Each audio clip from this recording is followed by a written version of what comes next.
Have you ever heard on the news about failed tech? Well, if you didn't, then I have for you one of the very greatest tech fields ever in the history of tech.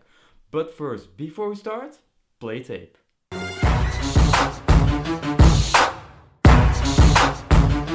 guys, what's up? Imuri Nijdekke back again with another video, and today we're going to talk about failed tech.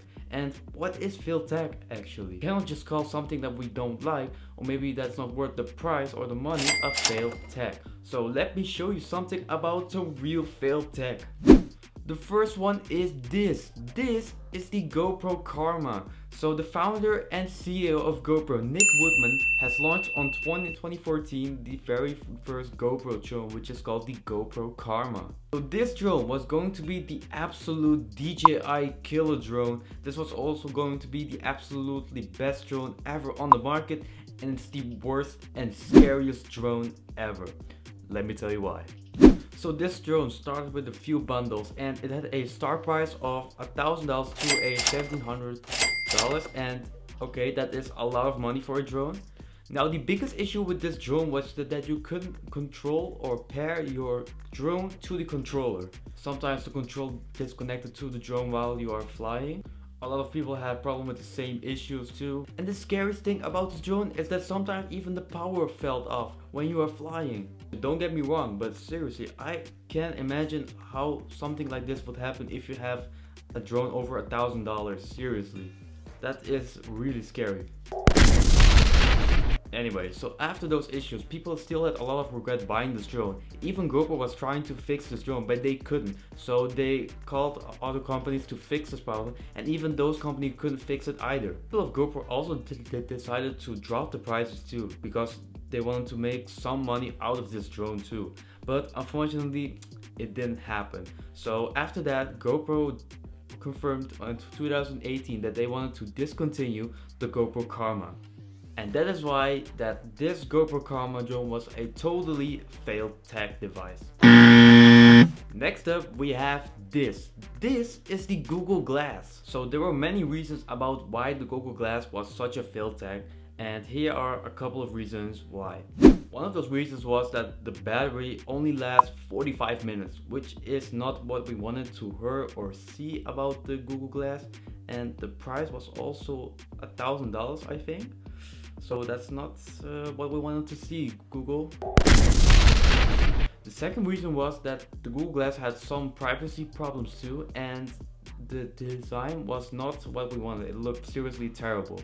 But okay, I understand the creativity of this design, okay, but to me it is kind of too early to announce a Google Glass or a smart glass like that.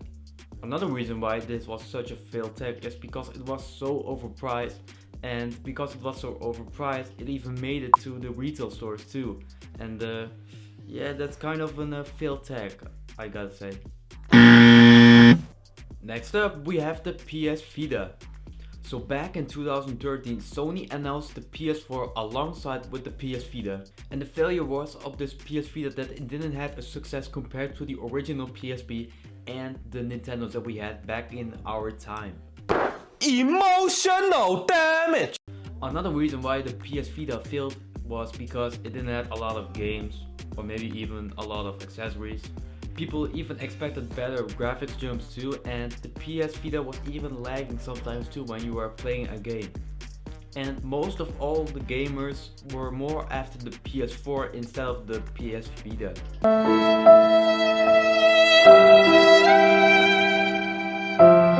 And that, my friends, is one of the reasons why the PS Vita was a completely failed tech device. Next up we have this. These are the Snapchat Spectacle glasses. So what the failure was of these glasses was the design wasn't really high-end looking. It was made of a cheap plastic, which you see sometimes one of those cheap plastic glasses in grocery stores, and the design wasn't really what we wanted to. It looks a little bit like those Gucci glasses a little bit. And okay, I gotta admit about the design is more about creativity, okay, Snapchat, but still it is not what we wanted. Bruh. And when you are buying glasses, you are also getting a case, for example, like like this, for example, and such a normal glasses case, and the Snapchat Spectacles had some sort of tennis ball case. Oh my god. And even the commercials of the Snapchat Spectacles wasn't really a success either too. And yeah, so that is the Snapchat Spectacle. Next up we have this. This is the 2013 Apple Mac Pro, which is also nicknamed as the Trashcan Mac because of its striking resemblance to the average office trash bin. Now this product is still one of the very most expensive products Apple has ever announced. This was over $3,000, and the truth about this Mac Pro that it wasn't even $1,000 worth. Let me tell you why. First of all, Apple told us that this Mac Pro was going to be the fastest PC ever in the whole world with high performance rates, and some of the specs were good, okay, but seriously guys, an Intel Xenon processor in a Mac Pro, that's not what we wanted to see, Apple. And okay, you could put a 12-core CPU Intel Xenon processor inside, okay, that is possible, but seriously, for that kind of price, that's not what you wanted to see, or that's even not what pro consumers are even looking for. I would rather have a Intel Core i7 quad-core in that Mac Pro instead of any Xenon that ever exists right here and right now. And this Intel Xenon processor is still a cheap processor. It still is, it always will be. And right now, if you're looking at today how much the processor costs right now, you're looking at what, 20 bucks? Bruh. Oh my god! Anyway, so the unified architecture heatsink wasn't also a big success either. It was also heating up the Mac more and more. And the thermal paste wasn't also a success either into that Mac Pro too. And because the Mac Pro was also so small compared to the first gen Mac Pro, that means that we couldn't expand much of storage too. So that means that we had to use a external hard drive more and more and more. And eventually our desk would look like a jungle full of cables.